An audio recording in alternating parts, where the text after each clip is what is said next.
السلام عليكم ورحمة الله تعالى وبركاته وسلامتين ولا ليه خالي وحرنا يوتيوب كائن أو في اليوتيوب جنب ما بدون ذاك جبتنا وحيد الله يحيي خصوصا هذا يوتيوب كائن أو في اليوتيوب جنب ما شاء الله وكلام قنين أو معلومة أنا إذن marka busy awgeed ayaan ugu kala maqnaa mashquul insha Allah waxaan rabaa maanta eebweyn haduu idmo inaan markaas ku soo dhawaataan sharaxi taxanaano ah oo ku saabsan health ama caafimaad marka caafimaadka maanta diiradda waxaan saari doonaa eebweyn haduu idmo waxa loo yaqaan measles macnaheedu waxa weeye jadeecada dadka Soomaalida badan ay garanaysaa jadeecada ayaa rabaa maanta inaan ka hadlo eebweyn haduu idmo marka jadeecada waxa sababa ayaan ka hadli doonaa waxa ka soo gareeyo iyo sida loo kala qaado iyo qofka daawamiyo leeyahay qofka markuu ku dhaco jadeecada ama ciyaalka badan saa u qiimo jadeecada waxa ku dhaco ciyaalka badan ciyaalkaas ayaa ku dhaco jadeecada waxa loo yaqaan ama markaas meesha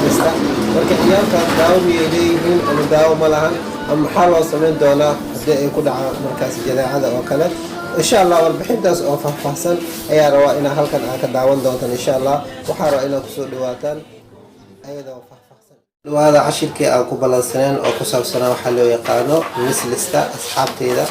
شرفت مضر أو كحرا يوتيوب أو كريوتيوب جنر يعني كل ما تديرد وحنصار ناس هول إذا بشيء وحلو يقانو مثلس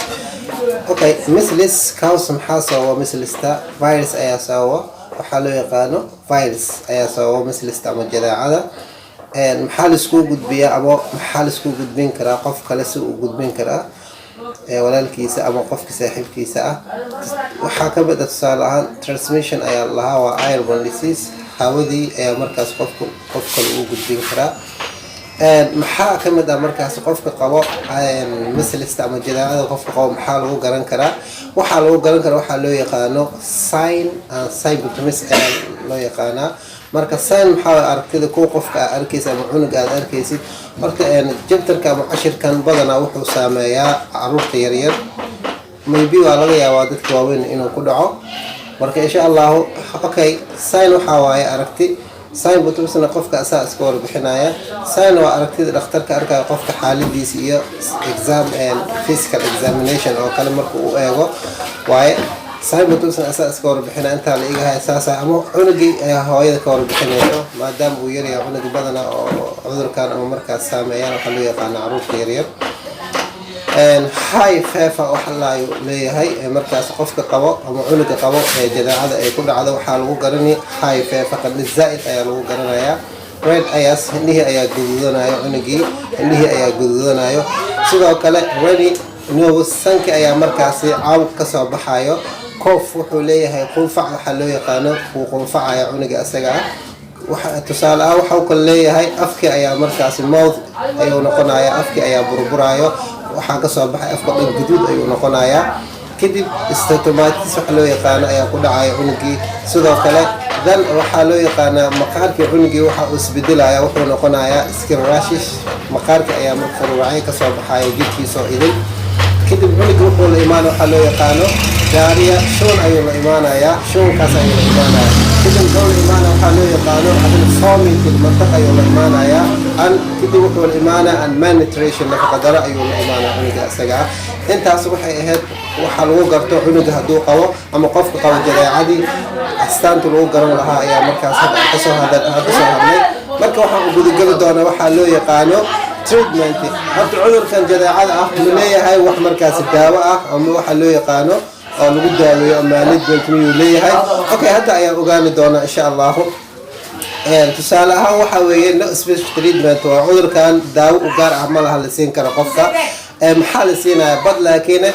treat the symptoms waxa daaweynaysa astaantii iyo calaamadihii meesha aad ku aragtay ayaa daaweynaysa for example waxa siinaysa vitamin A ayaa siinaysa iyo and good nutrition iyo nafaqo markaas wanaagsan ayaa siinaysa cunuga asaga ah okay horta cudurkan daawo ma lahan laakiin wuxuu leeyahay waxa loo yaqaan prevention maxay tahay prevention waxa ka hortag ayaa loo yaqaan maxaa laga hortagayaa cunuga markuu dhasho talaal waa in la talaalaa before markuu saa u dhasho polio 0 afka in loogu dhibciyaa kadib markuu afartanka ka soo baxo waa inuu polio 1 la siiyo kadibna BCG oo garabka bidixda laga siiyo oo indaldal marka ama qaarka in laga siiyo cunugii marka systemkaas step in loo wado ilaa markaas uu ka gaarayo 9 bilood. Okay, waxaa lagu yiri immunizationka waa la talaali karaa mar ayaa la talaali karaa cunugan oo asagoo gaaray 9 bilood. caruurta markaasi goorma la talaalaa oo jadeecada waxa weeye cunug waxa la talaalaa markuu 9 bilood gaaro. goorkan waa la talaali karaa goorma waaye if epidemic at 6 months post 9 months, yani waxa weeye cudurkan jadeecada hadduu magaalada ku jiro oo cunugina 9 bilood aan gaarin 6 bilood 7 bilood meelahaas uu jiro ama 8 bilood waa la durayaa jadeecada yaa la durayaa post 9 months 9 bilood markuu gaaro waa lagu sii xoojinayaa arrinta saas waaye. Okay, cudurkan cunugan waa lagu fiirsaday tusaale ahaan baadiye ama meel markaas weyn oo dad aan joogin ama dad way joogaan laakiin isbitaal iyo waxyaalaha isku yaalaan ayaa cunuga markaas u dhacday. dadkiina aqligaas ma lahan ma buraarugsano cunugii waa la iskaga sii daayay cudurkii asaga maxaa ku dhici doona pneumonia waxa la safi diarrhea shuban zaid ayuu keenayaa.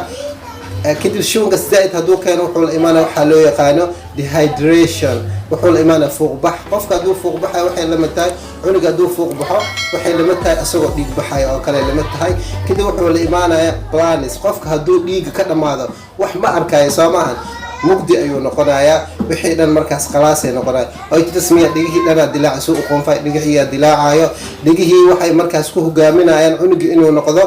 deafness dhagool inuu noqdo ay ku hogaaminayaan. marka insha Allah asxaabay haddaa ku cusub tihiin channelka YouTube channel subscribe saar kadibna gambalaalka furo sheegara asxaabtaada kale say ugu faa'iideystaan insha Allah. aad baan idin salaamayaa. Assalaamu calaykum wa rahmatullaahi ta'ala wa barakaatuh.